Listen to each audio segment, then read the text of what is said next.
This week in our collective heads, wanna put an old rumor to bed. Stereotype that you've all heard, how we're all just angry video game nerds. Most of us have actual jobs, kids and families and cats and dogs, yeah.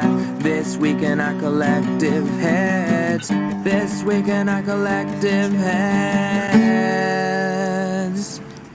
Welcome to the Speak in Our Collective Heads. I'm Patrick, and I'm here alone today, so I apologize for not being quite as awesome as the pair of us usually are. Kevin wasn't able to make it today, but we're still giving you the gaming news like we do every single week, live on Monday, live on Sunday morning, if you want to catch us on Twitch, distributed as a podcast, and YouTube, and everything else that you like, wherever you should choose to listen or view it, either one. If you haven't already, subscribe to us on YouTube, follow us at TWIOCH on Facebook and on Twitter.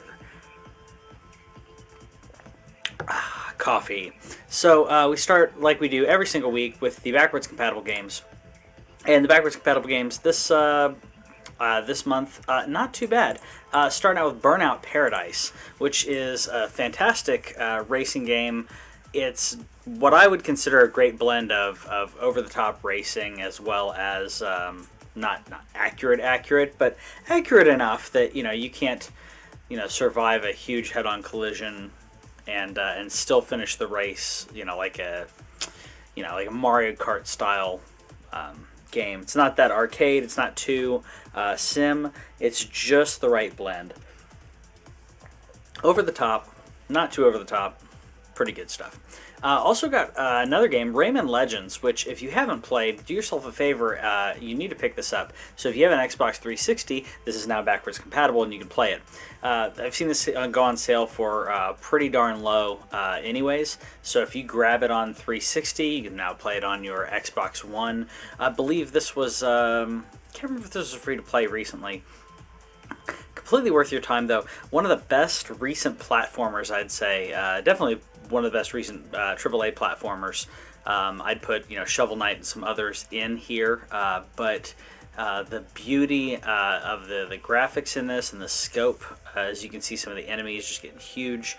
It's everything that you love from platforming games and then some. So do yourself a favor and check that out if you haven't already. And speaking of Rayman, so Ubisoft is giving 30 days of stuff. So far we have the Rayman mobile game, which I didn't know they had a mobile game, so that's pretty cool. So the Rayman mobile game is out. Like I said, Ubisoft's giving out 30 days of Christmas, and Ubisoft, that one is out already. So if you sign up with your Ubisoft account, you need to go to the website, which I'll link in the description. It'll actually be in our source notes, which we do every single week. So at Ubisoft, it's 30days.ubi.com if you want to do that. Every single day, it's like an advent calendar, and every single day is another game they're going to give away, or I assume it's a game. It may be something else, maybe not a game, but some type of giveaway, which I think is really cool, especially for some of these older titles. They know they're not really making a lot of money on grabbing those. It'd be even better if they gave away some games that included microtransactions. And I know I'm not a big fan of microtransactions, but if you give me a full game that has a lot to do and microtransactions to boost certain aspects of it, I think that's completely reasonable. That's a way to recoup cost for a game that I didn't buy.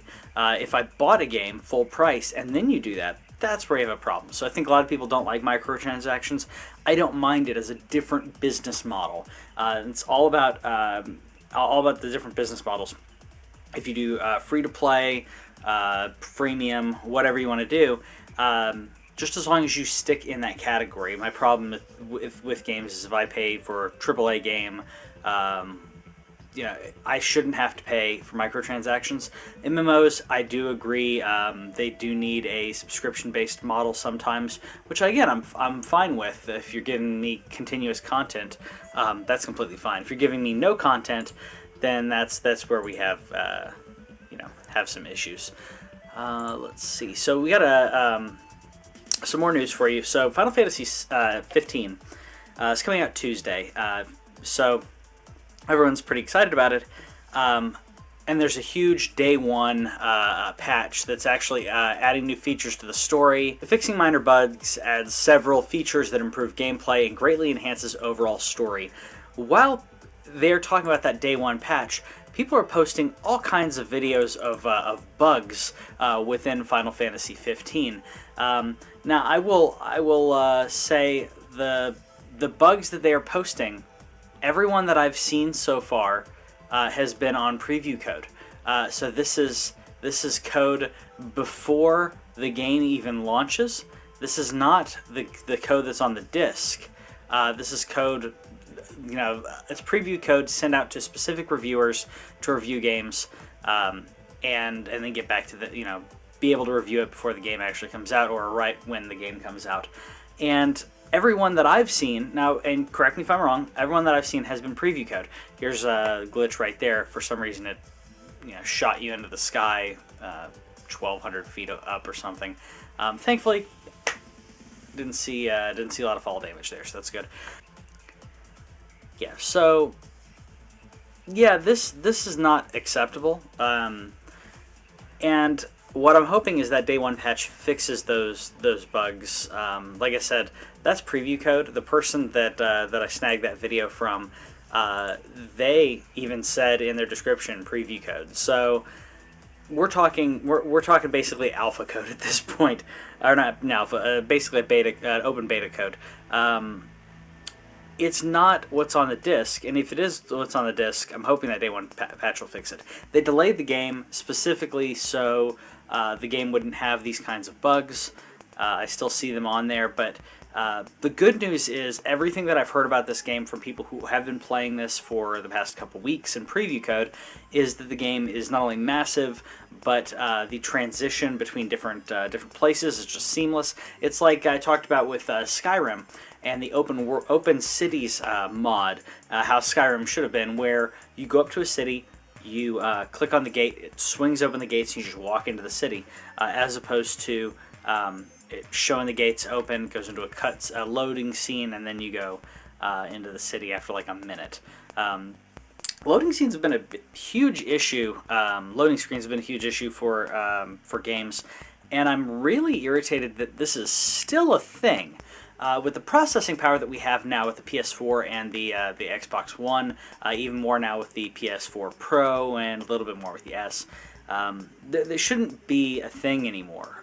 These things are a lot closer to PCs than they've ever been, except for when, if you guys remember, late 90s and early 2000s, where your video game system was as powerful, if not a little bit powerful, than your PC.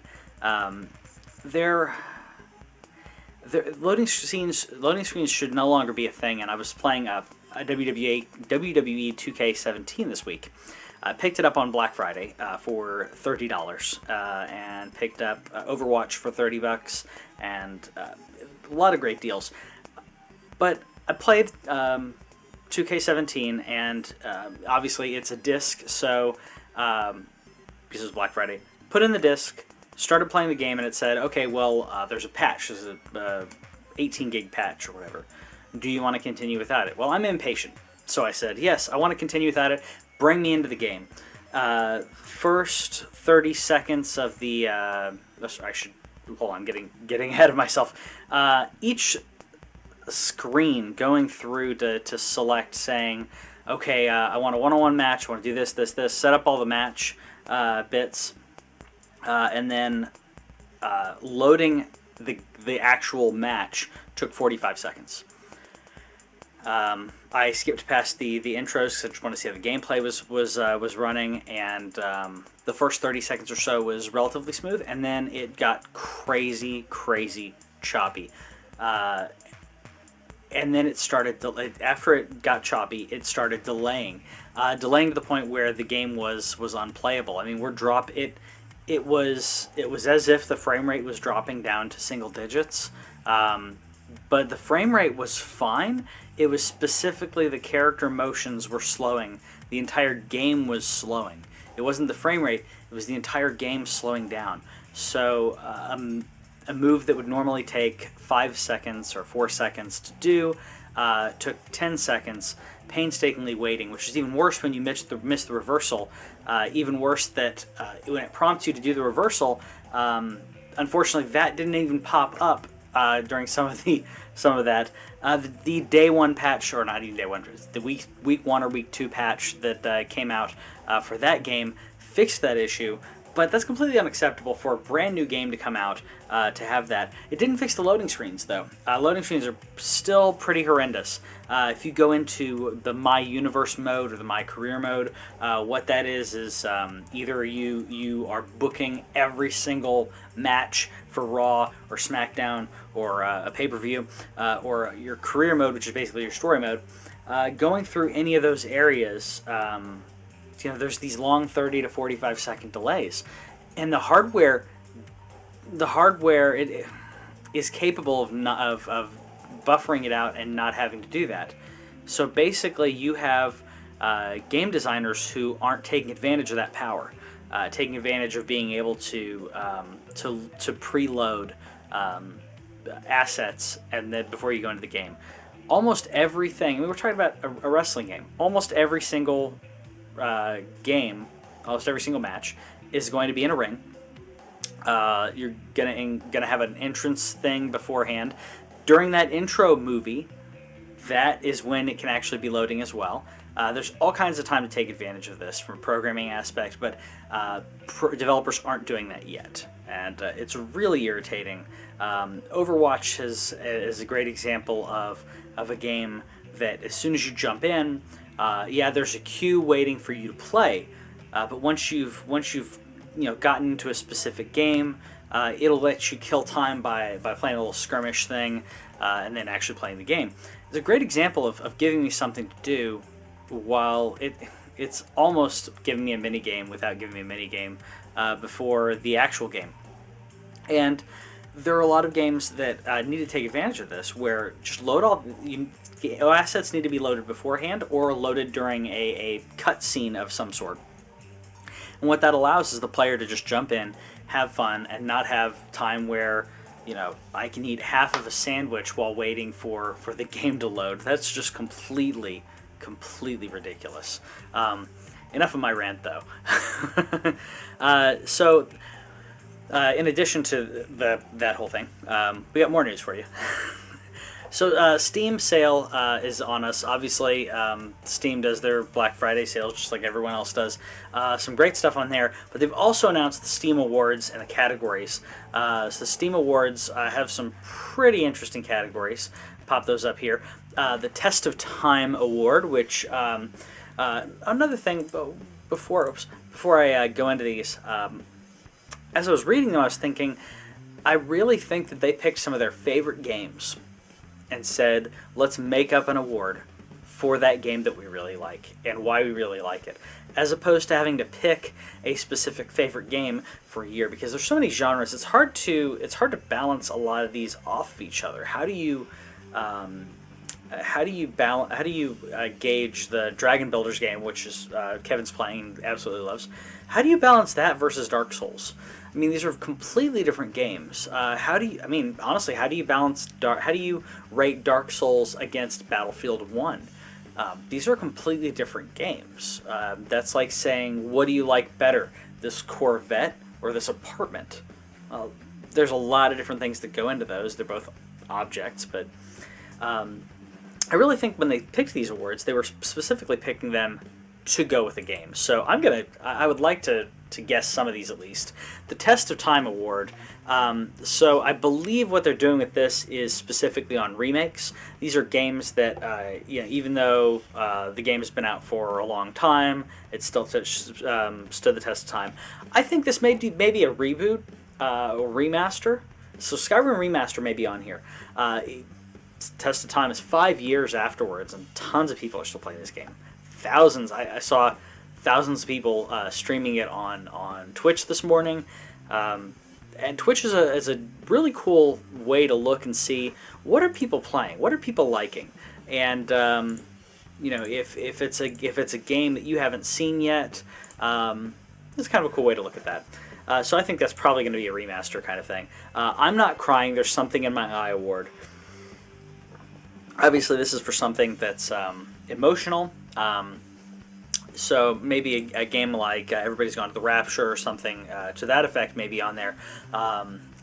In previous years, The Last of Us could definitely win this award. Just the Just 5 More Minutes award. This is one of my favorites because I've said it so many times where you're like, okay, five more minutes I'll be able to do this.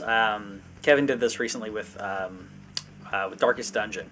Was texting me saying, "Hey, I'm gonna play this one run, and then I'm going to bed." And then like 45 minutes later, he said, "Okay, I lied. I'm still up. I did X, Y, and Z." I think this game has to be a game that keeps you going, but it's not a short-term game. No Rocket League-esque game could be on this. If they choose one of those, it's going to be dumb, because saying just 5 more minutes on that means that you've actually gone into a new game. And at that point, that kind of negates the purpose. Let's go on to the other awards. The Whoa Dude Award, obviously going to be something big, and in regards to graphics, in regards to scale, something amazing in that fashion. Villain Most in Need of a Hug, which I think is really cool, because to me villains need to have depth. So I think that's going to go into that. The Game Within a Game Award. So this doesn't necessarily have to be a mini game. This could be specifically saying, Final Fantasy. In Final Fantasy, I played Final Fantasy VII. I played, or I breeded chocobos like crazy, and spent a ton of time doing that to get the best chocobos. So it could be something to that effect, where it's not necessarily a game, but it is something within the game that is not the main focus, but it's your focus. Let's see. We also got. I thought this game was cool before it won an award. This is totally the pretentious hipster award of the list, and I think it's kind of dumb, because they're giving out their own award. So unless this is their way of saying we like something that nobody else is liking, then I think that's really, really pretentious. Best Use of a Farm Animal award. Okay. I mean, this better be something inventive. I really don't, unless you're talking Goat Simulator. And then We Didn't Think of Everything award. Last one there, We Didn't Think of Everything award, makes me feel like this is their way of awarding a game that they liked, but it's missing something. At least in my opinion. That could be a nice way to say that. It's like, hey, we didn't think of everything. I should have given you that option. Maybe something that they launched, and then they forgot, oh, that's what people like, and then they put it in afterwards. Kind of like Titanfall 2. So Titanfall 2 could have given this, saying, hey, we didn't think of everything. The first time we didn't think single player, but that's a different game. More than likely something that launched that missed a huge feature that people wanted. Curious what that would be, though. Comment in the web zones, and the YouTubes, and the Facebooks. What do you think that those awards would be? I'll post those in a comment. You can reply to the comment or put your own. What do you think are going to win these awards, or what would you have picked to win those awards on there? Speaking of awards, for Steam, 2 games are removed from Game Awards. The AM2R. So AM2R is basically a Metroid game, fan game basically, which was removed, and I completely understand why. Some people were upset with this. And the other one that was removed is Pokemon Uranium. And these were removed, in my opinion, for obvious reasons. These are Nintendo fan games. And I think that to include these games, as great as they are, to include these games in the Game Awards, I think is a disservice to the developers who are working on new IPs, developers who are working on new projects from the ground up. And in this case, these games are basically, sorry, I had to snag someone's video. These games are actually, they're using someone else's intellectual property. This is like giving out a album of the year or best new artist award at the Grammys to someone who did a bunch of cover songs. It's not wrong, but it's just takes away from the people who are putting a lot of hard work into brand new intellectual properties. These games are great, though. Don't get me wrong. The Pokemon Uranium game I played a little bit of, and it's very good. I have not played AM2R, but I mean, I get it. I understand why these games are not in for the awards. The other problem is you are Steam, in this case, would be spotlighting a game that is using intellectual property of Nintendo. And Nintendo's very sensitive about their intellectual property. They're very sensitive about their intellectual property and about other people using their intellectual property. So I understand why they would want to pull this, in a way.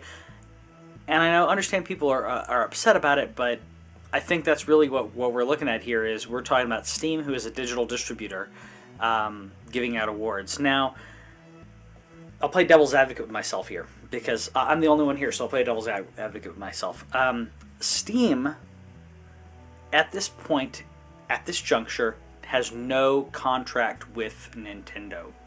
They have no business dealings with Nintendo that I'm aware of. So, why would they care? Why would Steam care about Nintendo? Nintendo distributes their own games digitally, and the people who made these games don't have anything to do with Nintendo.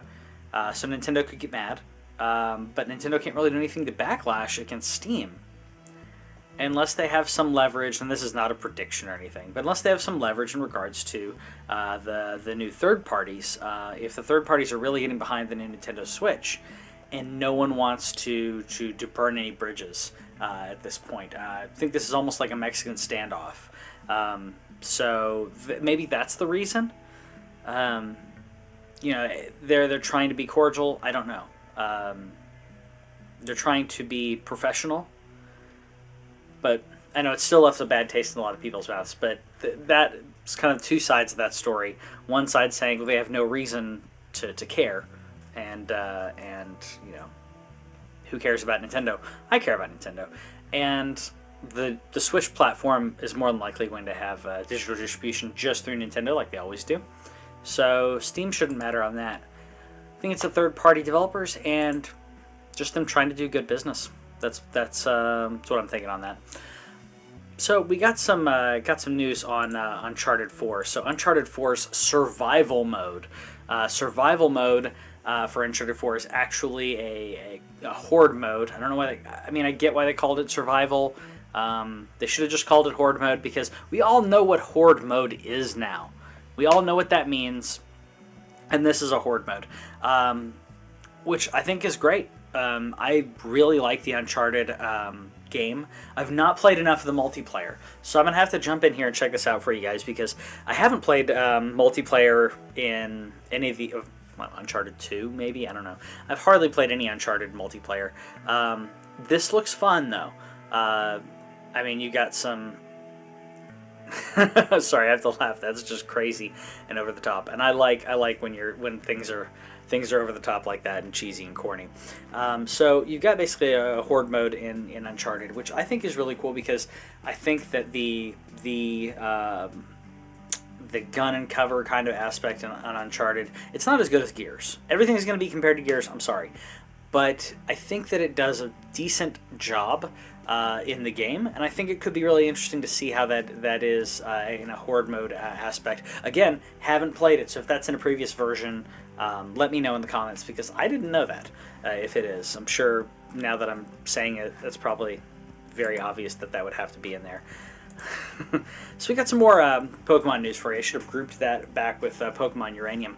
But Pokemon Sun and Moon, players are getting busted in regards to a specific bug The glitch, it's not really a glitch. It's a bug when people use the PK hex save editor. So what this is the save editor that you go and you edit your saved game. And you go back in, and basically, the Pokemon Company realized that was that was happening, that was a thing, and in order to punish players, they created a bug that only happens when you use that. So it's not really a bug.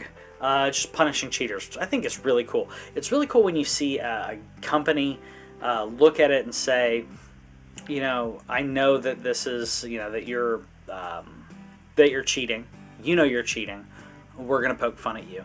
I can't remember the game. I think it was Deus Ex. That if you had the pirated version, if you didn't have the day one patch, it gave you an eye patch, which I thought was hilarious. I think it's cool when developers do that because they say, hey, we know you guys are pirating. Knock it off. And then when you show your friends, you can't really show your friends without having to admit it. More Pokemon news, though. We got Ditto, finally. Ditto shows up in Pokemon Go, which a lot of people were pretty excited about. Oh, excuse me. Honestly, I've not been able to get in Pokemon Go for quite a while. The wife and I played it regularly, daily, for a long time, and neither one of us have had an urge to play it in quite a while. They did add an event that doubles experience points that does last until Wednesday. So if you are still playing Pokemon Go, go for that and do some grinding, because it's double experience points. I think that I really liked Pokemon Go, but I think they weren't continuing to give me reasons to play, and it kind of burned me out. Now I do need to play this I need to play this more to give you guys some feedback, because it's what I do. Because they also added the nearby feature. Now this only works if you are nearby a Pokestop, but if you are near certain Pokestops, it will say, hey, these specific Pokemon are near said Pokestop, which is cool. It only works when you're near a Pokestop, which is slightly unfortunate because, to me, I really enjoyed walking in the park or going to different places and just walking and catching things. And the game has seemed to center now around the Pokestops more than anything else. And what I don't like about that is the randomness. So when the game first came out, the nearby function, you could say, oh, this is nearby. Where do I find it? And play this game of hot and cold to find the Pokemon that you wanted. I don't know if that was not what they initially planned on for the game, or if they just decided they didn't like it. They wanted the more community aspect of the Pokestops, because the Pokestops have been what everyone's resorted to use, other than someone literally yelling at you, "Hey, come over here. There's a thing." You go to a Pokestop. There's some restaurants or Alamo Drafthouse. It's a great theater and also bar. Has 2 Pokestops on its porch, so you can sit there and play Pokemon before your movie, or order something to eat and play Pokemon. And the problem is that it's random. It's the randomness of whatever drops I get. Now you can increase what you're getting with a lure. You can put down lures, you can put down incense, and you get more random things coming to you, but they're still random things. And that's my problem. I didn't think the game was essentially packs of Magic the Gathering cards. I thought the game was going to be actually going out and searching for Pokemon. In this case, it's not going out and searching for Pokemon, it's going to a Pokestop and seeing what shows up. And I think that's a bit of a problem for me. I think that's the biggest problem that I had. Is it still fun? Sure. I mean, it's repetitive, but it is exactly what it's exactly the same game as it's been. Now we were supposed to get trading this month. It was supposed to come out this month. So there's more news for you. Pokemon Go has been pushed to December. Allegedly, this is a rumor. Because they said it was supposed to come out in November, the rumor is that it's actually being pushed to December, and it's going to add a bunch of new Pokemon. If that happens, that'll be great. I mean, that's what they needed like a month ago, 2 months ago. These guys have been way too slow in regards to supporting their product, which sucks because they were making so much money on this, and now, you know, they're not going to make near as much as they were because people are getting burned out.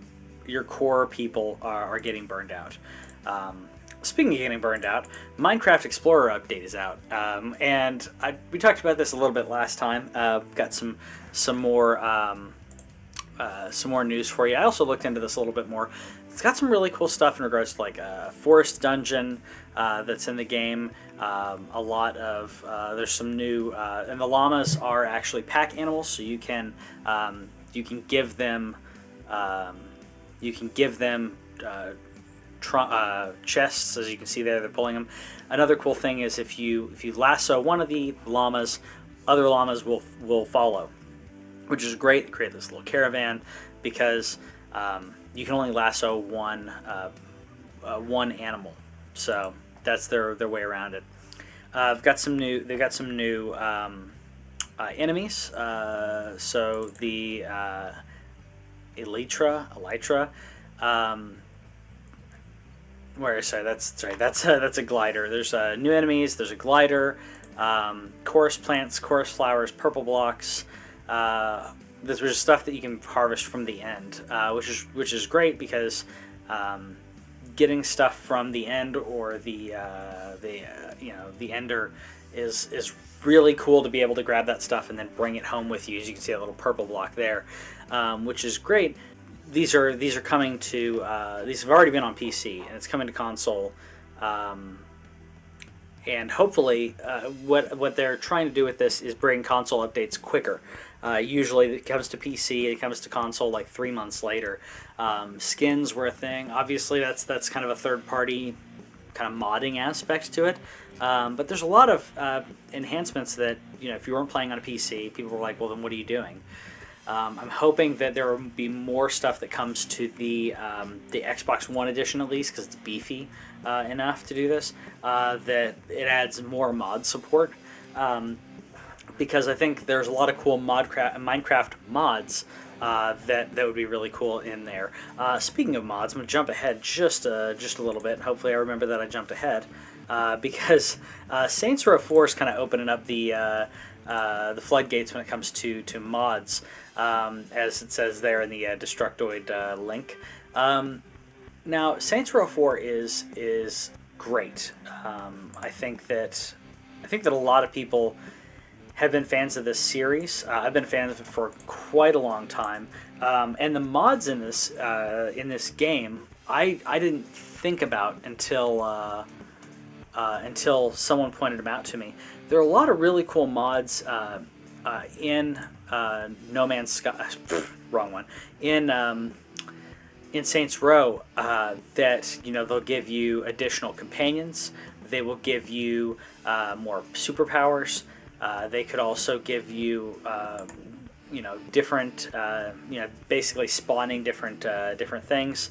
I love that because that's for any of you wrestling fans out there, you know exactly what that is right there. They're doing a 3D right here. That's the 3D, boom, finishing move. There's a lot of really cool mods that are in Saints Row 4. One of the coolest ones to me, which I didn't know existed until I was researching this more, is the Sandbox Plus. So in Sandbox Plus, you get access to every area in the game, because there's certain areas that they're basically instanced, where you only get access to a specific scene if you're in a specific part of the story. If with Sandbox Plus, you get access to those. It doesn't have any of the scripting or NPCs, but you can at least go back there. You can also play any cutscenes and other cool stuff like that. So giving players the ability to do that kind of stuff in a giant open sandbox game that's that over the top, I think is great, because that lends itself very well with Saints Row 4. Saints Row 4 doesn't care about breaking immersion, so it's fine. When I play Skyrim, I don't like to break immersion. You guys can all you want. I don't like to do that.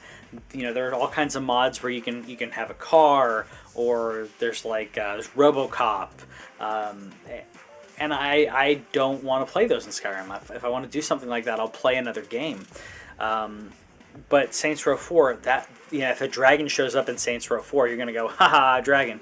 You're not gonna be, your immersion's not gonna be broken because it's already based around how over the top the game is and the world is. Saints Row 4, just kind of really putting it out there. I'm an OG Saints Row fan. Okay, so Saints Row and Saints Row 2 were where it's at for me. Saints Row, the first one, more than anything. But they wanted to go on their own path. They were tired of being called a GTA knockoff, so they went on their own path. And I give them props for doing that, because otherwise they were doing what GTA did. But so is Mafia. Mafia is good, so I don't know. Additional news, No Man's Sky finally broke their silence. So No Man's Sky has been a huge debacle for a long time. And they finally broke their silence in regards to the launch of their game. Now, if you guys have been in the dark about this, No Man's Sky is an amazing game of exploration and building things, and it's great, except it's not technically what they said was going to happen. So originally they were saying, yeah, this game is going to be multiplayer, it's going to have all this integration, and it basically didn't have a lot of the things that people wanted. That's my very, very, very truncated version of what happened with this. So I'm trying to get the list for you guys. I want to show you. This is the list. As I do this on the fly. This is the letter from the No Man's Sky developers, and I'll read this to you. Hello. This week, Hello Games will be releasing an update to No Man's Sky.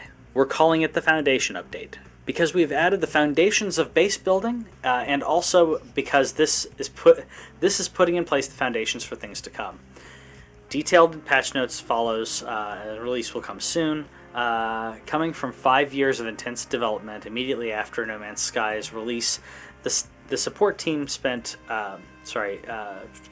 the team spent 6 weeks updating the game with 7 patches across both platforms.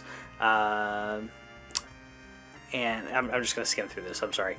In the 9 weeks since, our small team has been hard at work in development, testing, and certifying the Foundation update. It won't be the biggest update, but it's the start of something. The discussion around No Man's Sky since the release has been intense and dramatic. We have been quiet, but we are listening and focused on improving the game that our team loves and feels so passionately about. Positive or negative feedback, you have been heard, and that will truly help make this a game for everyone. So, obviously they were listening. I'm glad that they did acknowledge this. They should have acknowledged it quite a long time ago. They should have acknowledged it and said, "Hey, we're trying. Hey, we're working on this. These features are coming," which is, I almost got a hint of that with this, with the way that they were phrasing that. This is the foundations of things to come. We're listening to what you're wanting. It's almost them saying, "Hey, we know we missed the mark, and we're gonna try to add those." They didn't say they're trying to add them, but I think it's almost implying that they're going to try to kind of push forward in that direction, which I think is good. They need to do that. They need to either do it with this game or with the next game. That's my opinion on it. Honestly, people bought this game thinking it would be a specific product, and that product needs to be given, and it hasn't yet. Speaking of new products, though, Nintendo Switch, the price of the Nintendo Switch in UK at least has been not leaked, but basically multiple sites have come out with a pre-order, and there's a price on there. It says it'll be out in 113 days, which is about right for what I'm thinking. So, £198.50. So, $247. Which is about what I thought. I think I said $250 for I think I said $250 for the regular. I'll have to double check. $250 for the regular, $300 for the Pro. I may have said $300, $350. Either way, I think that's a decent price. So a lot of people are going to say, "Oh, well, the Xbox One is that much. Well, this is that much." Yeah, this is a compact version of all of that. This cell phone, so it's an iPhone 6 Plus with a really cool Poe Dameron backing on there. So that's $600? $600? So that's more than an Xbox One. That's 2 Xbox Ones, and a bunch of games. But it's tiny, and it's not really quite as powerful. So all the people who are going to say, well, that's too expensive for it, I disagree. We're talking about a jam-packed, tight console that's going to have amazing flexibility in regards to playing. The fact that I can play the same game on the go as in my house is amazing. I mean, heck, if the 3DS had done something like this, it would have been really cool. I was talking to my buddy Redbeard, and he was saying, this is basically the Nintendo Switch is what is Nintendo giving us what some people thought the Wii U was going to be. You saw the gamepad, you saw it playing on the screen, and you thought, cool, I'll be able to take my gamepad elsewhere, and you couldn't. In this case, you're basically giving all that processing power to to what amounts to a little tiny tablet with the handles next to it. And I think that doing that and adding that flexibility, as well as making it that compact, yeah, $250 is completely reasonable for that. I'll pay $250, $300. I'm actually pre-ordering this console. I don't usually pre-order consoles for a lot of reasons. I don't usually pre-order them. I usually get them close to launch, or get a console close to launch for the generation. In this case, I'm pre-ordering, and I would say if you guys want to get one, I would pre-order as well, because my prediction on this, you're gonna have a shortage. It's not on the scope of the Wii, but it is going to be bonkers trying to get one of these for the first couple months. So I would encourage pre-ordering if this is something that you want to do.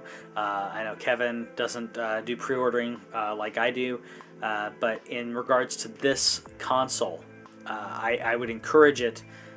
If, like I said, if this is something you want, there's going to be a shortage in my prediction on that, and I'll put that on the website too. So that's a prediction you can track. If you guys didn't know, TWIOCH.com got all kinds of gaming deals for you, as well as all the links to all of the episodes.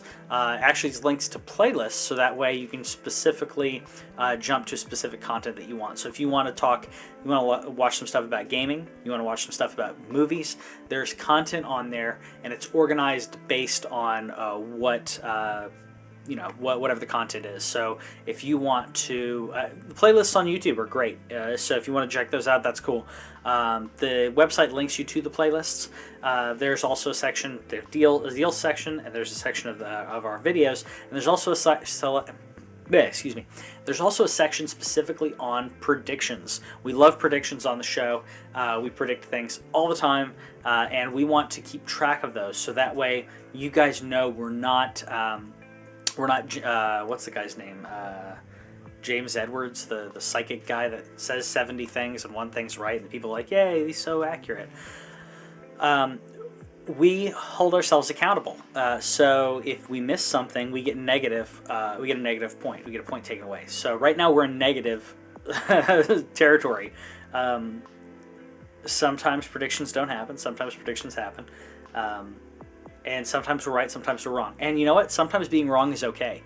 Because sometimes you can be wrong and something else happens that's even better. So nothing wrong with that. So check out the website if you haven't already. There's my little plug for TWIOCH.com. Also, if you follow TWIOCH on Twitter and Facebook, we're giving you all kinds of Cyber Monday deals and all kinds of cool stuff that will help you get better deals. And if there's something you're trying to get and you want to support the show, we are now an Amazon affiliate, which means if we give you a link to a product, or if you click our link and buy something else, we will get a little something for that. So that's your way to support the show.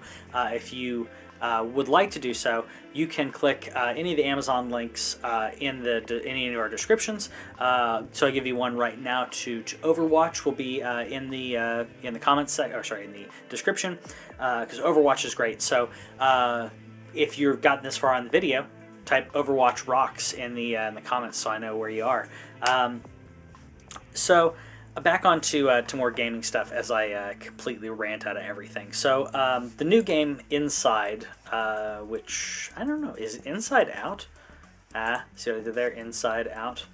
The new game Inside's dropping piracy protection, which is basically dropping it via patch. This is the de novo anti-piracy patch, or anti-piracy system, which is really cool in regards to piracy. If you don't like piracy, so it's dropping that via patch. I didn't even realize this game was out, honestly.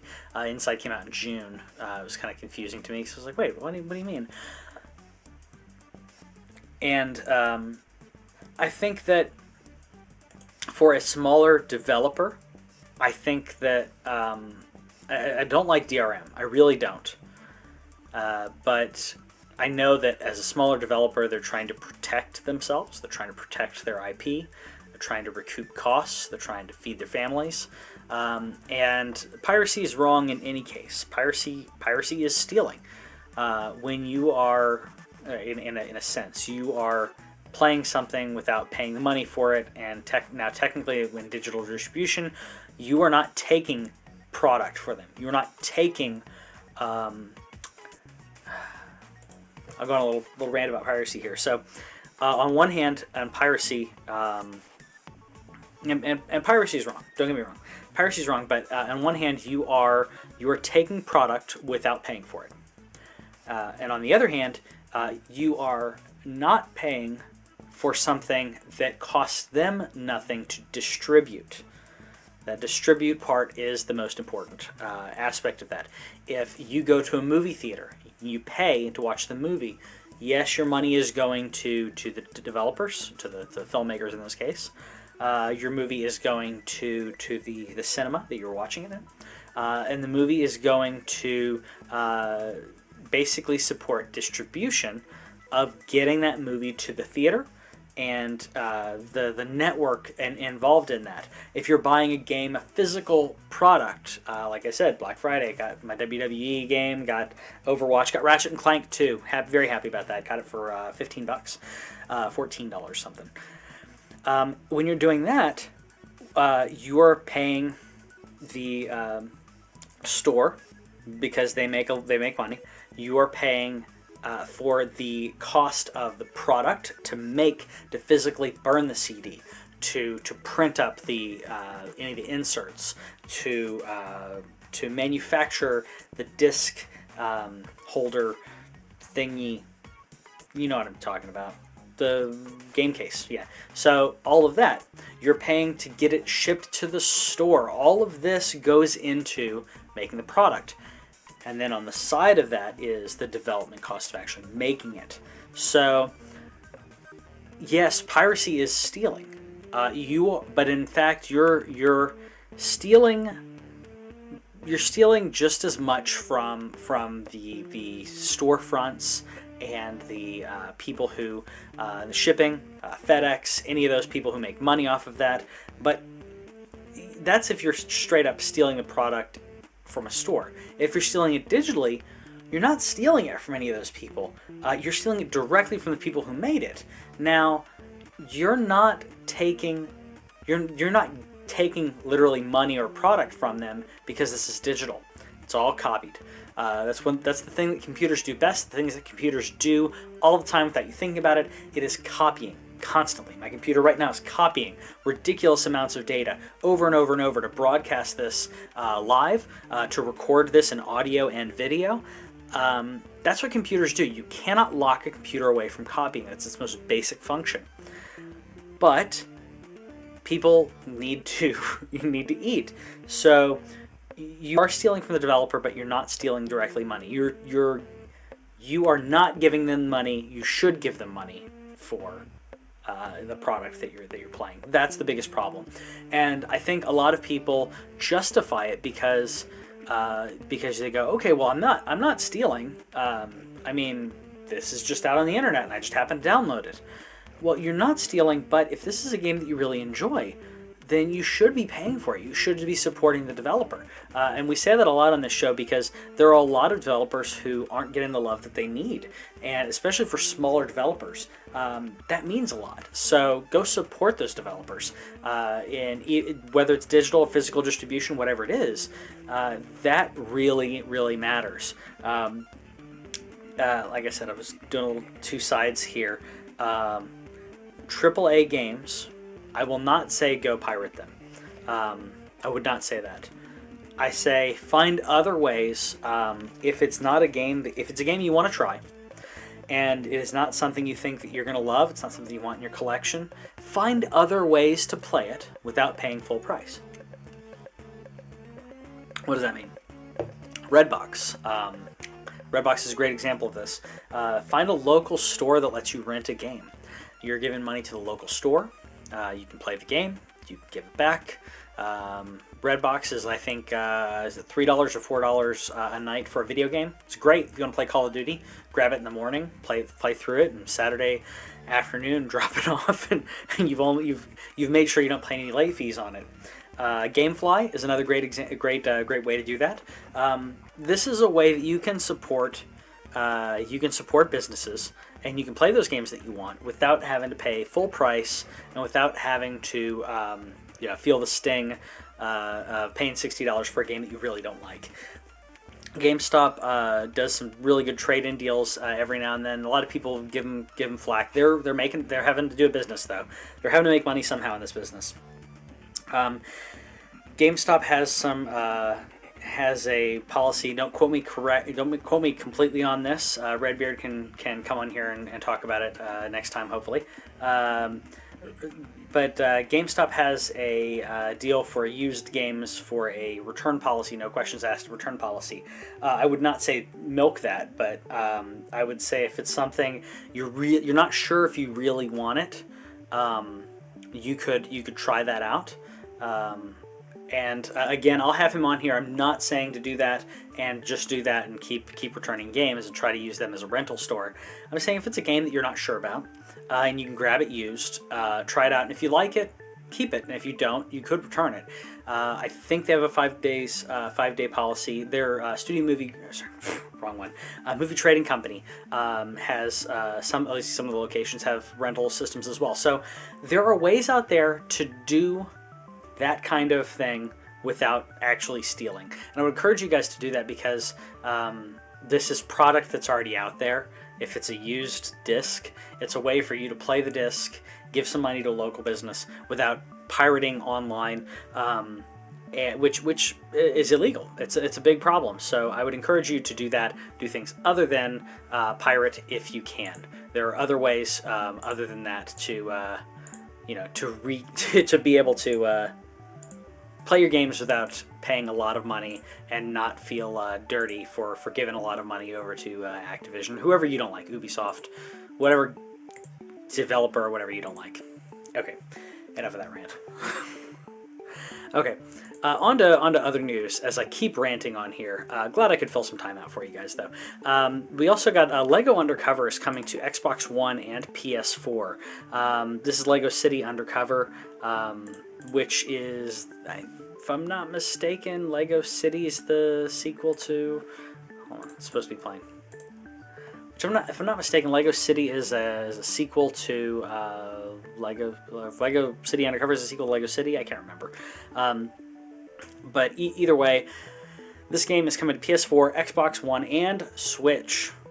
That's right, this game is coming to Switch, which is great because this game is fun. I love all of the LEGO games, absolutely love them. I'm glad this game's coming to PS4 and Xbox One. This game was on Wii U, like we've said countless times, the Wii U is a great console that not enough people put games on. It's a fantastic console, it's a great family console. It's a great console for casual gaming. It's a great console, as showing right there. The ability to use that gamepad to show your map and to show all kinds of other things on there. This is obviously the Wii U trailer for it. It's a great console. And I'm glad that some of these games are coming out to other consoles, like we got with Zombie U, as it was called when it was on Wii U, and that game came out to other consoles as well. I'm glad that this one's coming out to other consoles because this game needs more love. The LEGO games have been a great entry into modern gaming, and I'm glad this is going to those consoles. I actually read a recent article talking about the developer for the LEGO games. They were talking about these guys started making LEGO games. I think it was the Indiana Jones one was the first one. I can't remember, honestly, as I'm kind of ranting about this and not researching. LEGO Indiana Jones, they didn't expect it to take off like it did. And they started doing Star Wars, and they're doing other properties. They did not expect it, and now the developer basically, I think it's Traveler's Tales, if I'm not mistaken, all they do is just make LEGO games constantly, which I kind of feel bad. At the same time, it's a paycheck. It's a good paycheck. It's a steady paycheck, and stuff keeps coming along. And your games almost write themselves for you, at least when it comes to the cinematics.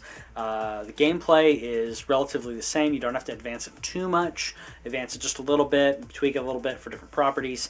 But it's a great platform, and has rejuvenated Legos in regards to the physical Lego product, which never needed a huge boost to begin with. But correct me if I'm wrong on, like I said, on tweet at me or whatever.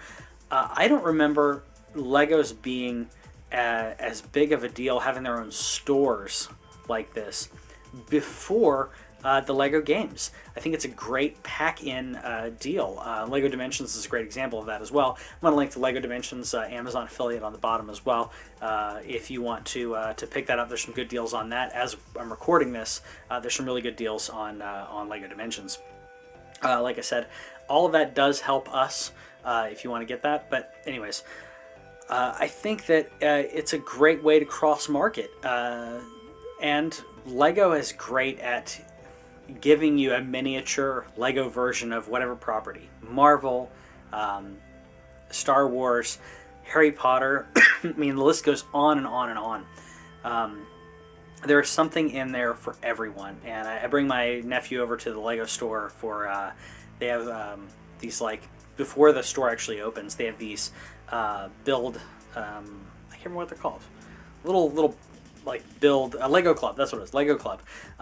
And they basically, they're given these little packs, and they can build. They build a little toy as they're waiting.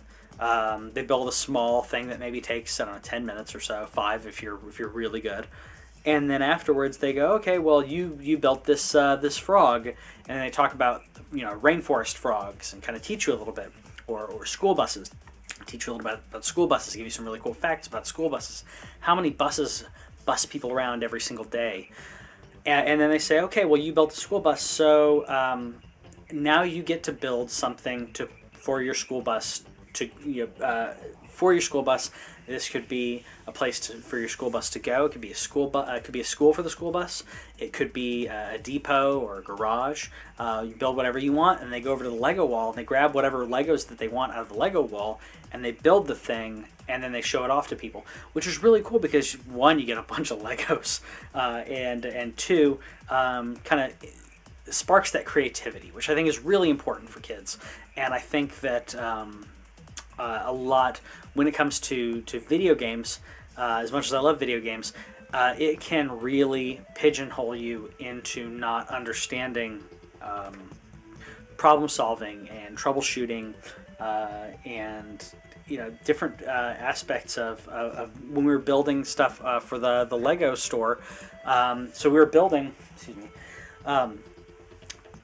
we were building different things, and he was having problems getting the structure to work the right way and not collapse. So he had to work on that, and it's really cool problem solving as well as engineering. So it was really cool to see that, and that's why I love Legos. Additional news as we kind of wrap it up. Walking Dead season 3 for the Telltale game is being released on December 20th. As you see the cinema mode here, couldn't get that to be the right aspect ratio, but that's okay. So episode 1 of season 3's Walking Dead by Telltale is coming out December 20th, just in time for Christmas. You can watch some zombies. It's coming out. I'm glad that people are getting it. I actually really enjoy the Telltale games. I'm looking forward to the Guardians of the Galaxy game more than anything else. I'm going to be finishing up the Batman game. I'm thinking about streaming that for you guys. Let me know in the comments if you want me to stream.